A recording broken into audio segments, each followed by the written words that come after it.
Okay, and we're on. Good. So, if you could just introduce yourself and tell us who you are and what you do with your nonprofit. I'm Lena, Hann. I work at Androscoggin Bank in the Business and Government Services Division, but I'm president of the Board of Directors of Sandcastle Clinical and Educational Services. Alrighty. Why do you work with Sandcastle?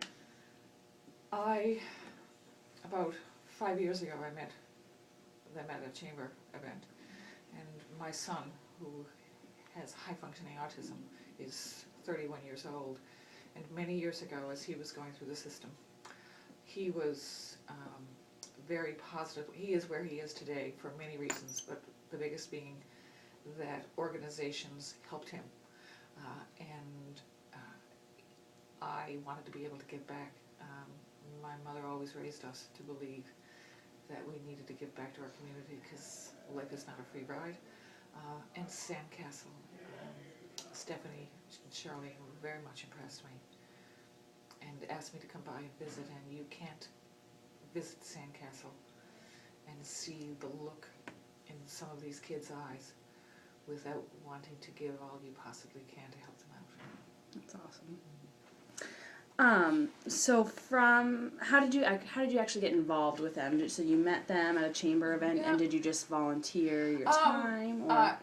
I met them and talked to them about my son and how people like them made a difference.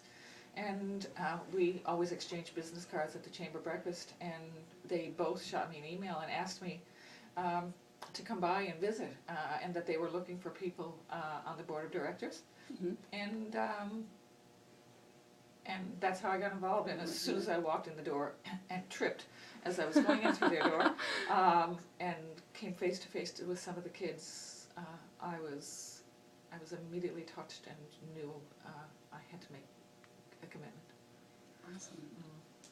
Awesome. From your organization's perspective, what kind of challenges do you feel there are facing the Lewiston-Auburn area?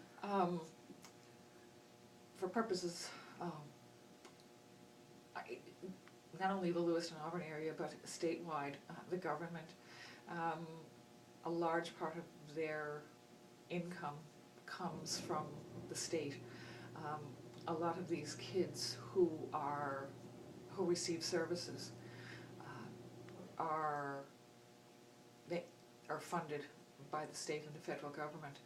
And as the state continues to tighten its coffers, they're looking for any reason not to pay. For instance, some of the kids who, many of their people they help are in preschool age, and the state will only allow some of their kids to be seen during a school year, and it's very difficult to explain to a child who's 3 years old, who receives summer services all year long, that in June they won't be able to be seen again until a while. So that's their biggest challenge. It really and truly is. And in the case of Sandcastle, we're looking to diversify. And initially our name was Sandcastle Preschool Foundation. And we've learned that adults need some of the same services. For instance, they've started getting into hearing because kids need hearing help, hearing aids. They branched out into hearing, and the adults, senior citizens need that too, and they need, so it's helping them diversify. But historically people have found that for a preschool, just getting the word out that there's other things that they can help other people as well. Mm-hmm. Okay. What about needs and wants of your organization?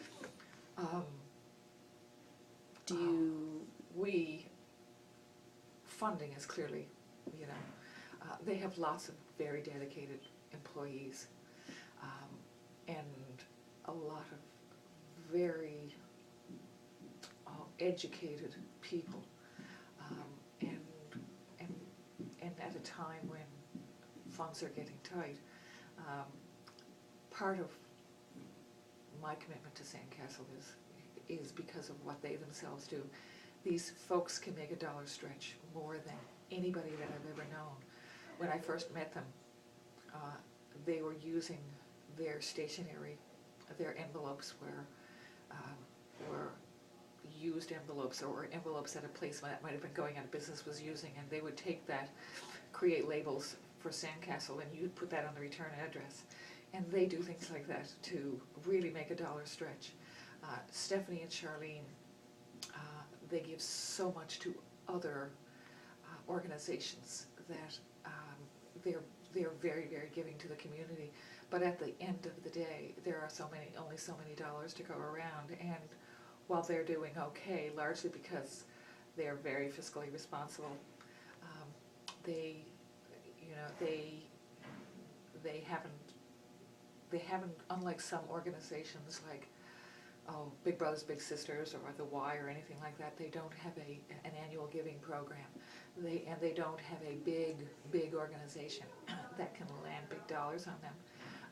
And people historically look to them as being in the Lewiston-Auburn area, and they're not the first that comes to mind when people want to give. What about opportunities for other folks to get involved? They are, part of what they do is, like, because they deal mostly with kids, is they have people who, sometimes they just need people to go and read to the kids. They have somebody can, go and help, out when they're on the playground. There are plenty of opportunities in their office for purposes of the billing or the reception area, or we could do that. Or just keeping the place clean or something like that. About 3 years ago, we moved into this beautiful building, largely because the place that I tripped on when I very first met them was not designed for kids, especially kids who might have challenges like theirs. And so they moved into built this big, beautiful building to accommodate these kids, but there's always something that somebody can do, especially during these times of financial challenges. All you got to do is speak with Stephanie and Charlene, and they're always, because what that also does is gets the word out. We also have our annual fundraiser, and people can help out by volunteering on that, which is a once-a-year type of effort. And whether in the business community, I know that they're looking for people to join the board of directors right now. There's a few openings on the board of directors. That was going to be our next question. Yep. If you were looking for board members currently, since that's where you. Yeah, they are. We are, and ideally, I think what we're looking for somebody who know people, who with the ability to give, because by being a member, it's not a given, but pretty well everybody in the board of directors, everybody offers something, and everybody on the board of directors, you've got to be prepared to commit to a certain amount of time. But the contacts is also very important, but the willingness to give. And again, when you see how much the directors, there's a third director, Robert Basket as well, you see how much they all give, you can't help but reach and find time to give them yourselves. So. Perfect. Good. Hit this right here.